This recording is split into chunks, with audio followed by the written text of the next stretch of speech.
This year, throughout the entire year, the North Node is moving through the sign of Aries, which is a very entrepreneurial sign and is a sign around being independent, being courageous, and sometimes being a little bit aggressive in pursuit of the things that you want and desire to create. All right, next we have Cancer rising and sun. This Capricorn new moon that's happening on January 11th is taking place in your 7th house of relationships, which is super interesting because in relationship astrology, one of the things that we talk about is that the 7th house contains planets or energies that are somewhat not fully integrated within our psyche, which is why we attract relationships that resemble this energy. It's something that's not necessarily projected per se. That's more of like a 12th house function. There could be some projection, but it's a little bit more so you are attracting the things that you feel less confident with, but that are still inside of you. So yeah, so that's one of the things I'm seeing with this first card, with this rhodocrystalline, rhodochrosite. I don't think you guys care, but that crystal is talking about projection in particular. But I think what it's really trying to say is what you are seeing in somebody else is something that you have within yourself, either good or bad. And so I think this is a time in which to really examine the people around you and your relationships and to understand how that actually forms part of yourself, or if you feel triggered by something somebody says or does, where that's coming from within yourself. You might have some kind of self-belief or something going on that is reacting to that person rather than just having nothing there that's just triggered. No, it's like there's something inside of you that's matching that, or that's directly opposing it, that's feeding into somebody else's energy. And the opposite is true for really successful relationships and people around you, and maybe even feeling envious because you're like, wow, they're so good, they have it all together, or whatever. I really is seeing that you guys are looking at that and being able to use this new moon to realize I have those qualities too. And I see this especially because this new moon in the 7th house is also squaring the nodes, which is happening in your 4th and 10th house axis. So with it squaring the south node in the 4th house, it's almost like you're able to see how your past and your lineage and your family also kind of plays out patterns within your relationships.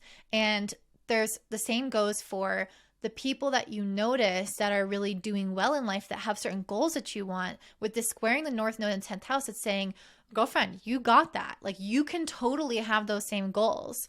Like, you can totally achieve those same things. And these people are just almost like examples for you rather than a reason to feel down. So I'm really seeing that relationships are very much highlighted. It's about drawing in people also that reflect more of what you want to experience in your life. They help build up the part of yourselves that make you proud of who you are around them. That's a really big key factor in relationships and determining relationship success is, who am I around this person?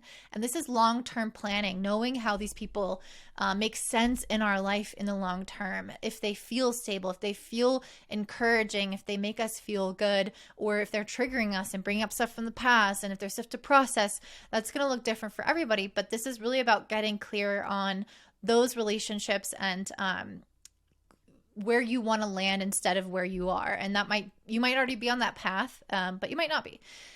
It's interesting because this new moon is also trining Uranus in the 11th house of friendships and community and connections and even future aspirations. So again, there's this message here around the people that are in your life right now might be kind of going through a little bit of a change. This is not necessarily the time to hold on really tightly to people in your life that there's trouble with. It's a time to trust, to let go, and to notice that, hey, I actually feel really good because when I'm not attracting this kind of pattern, so many more people open up to me. I feel so much more magnetic. People are coming to me. New relationships are being founded. That's kind of what I'm seeing with this new moon for you, is you're starting to become quite magnetic and attractive to the right kinds of people who are reflecting back parts of you that you enjoy a lot more. And I'm seeing that especially because Jupiter is also in your 11th house of friends and is trining Mars in your 7th house of relationships. So it's encouraging you to put yourself out there and take a little bit more leaps when it comes to relationships and connections. Don't kind of stay squirreled up in your own home, is that's the word. It's like, no, let's actually endeavor to meet somebody, because again, I feel like you're gonna meet expanders right now. I just pulled the flow card. So there's something here where it's like really trusting the flow of relationships in your life. So if there are people that are less engaged during certain periods and others that come more to the forefront, trust that, because there's something within you that is feeding off of that energy, that is developing, that is moving forward in life based off of that type of connection. And at different points in life, we need different types of support and connection. And this flow card is again telling you to trust that process. With Saturn in your 9th house, sometimes where it's transiting, we don't always feel that sense of flow. We can sometimes doubt our own intuition. We can have a little bit of a cynical viewpoint of life. We can really feel like, you know, we just came out of this period where Saturn was in your 8th house in Aquarius, and it just kind of really was a little bit challenging. And so it's like it kind of, when Saturn merges back into the 9th house, it can feel a little bit more negative. So it's about trusting the universe again and rebuilding that faith if things have been challenging these last, like, you know, year and a half or 2 years.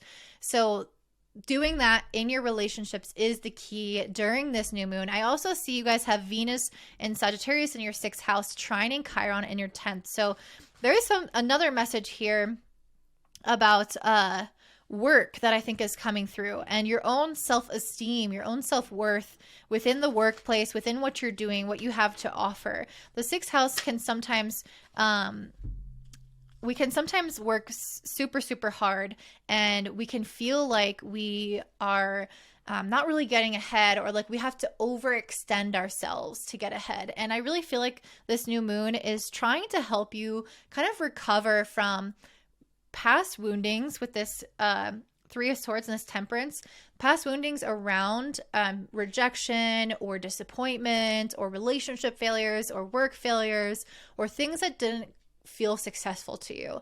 And it's trying to bring this into balance and help you believe more in your inherent worthiness without having to really like struggle or strive to prove yourself.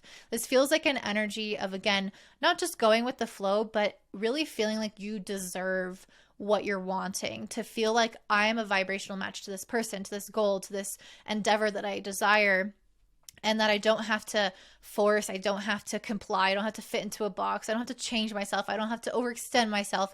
I can just attract what it is I am.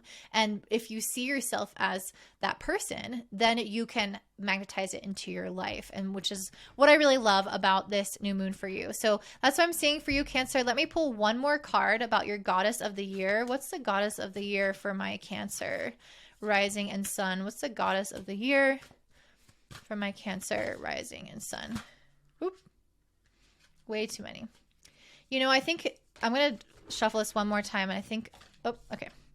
Forgiveness. Ooh, it's really interesting that we have so much coming up around relationships, and the 3 of Swords is obviously something where it's like we've had somebody hurt us, or we've been in situations that maybe we've hurt ourselves or disappointed ourselves. And this is a card where it's telling you to let go of a lot of that energy of holding on to emotions and things that have hurt you, holding on to resentments that you might have felt towards yourself or others, and forgiving yourself and others so that you can truly move on, so you can have a lot more energy to expend in the right directions by not focusing on containing emotions of the past and kind of keeping those within your body. I think it's about moving that energetically, maybe practicing energy work, yoga, massage, and really allowing yourself to just release the things that are feeling like they're kind of holding you down. So that's what I'm seeing for you, Cancer. If you want a 2024 forecast, I am offering a one-on-one reading with me, which you can find down below. We'll go through month by month and look at what's coming up for you and answer all your questions.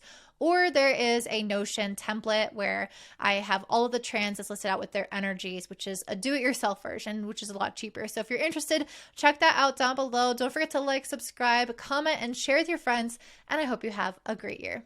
Bye.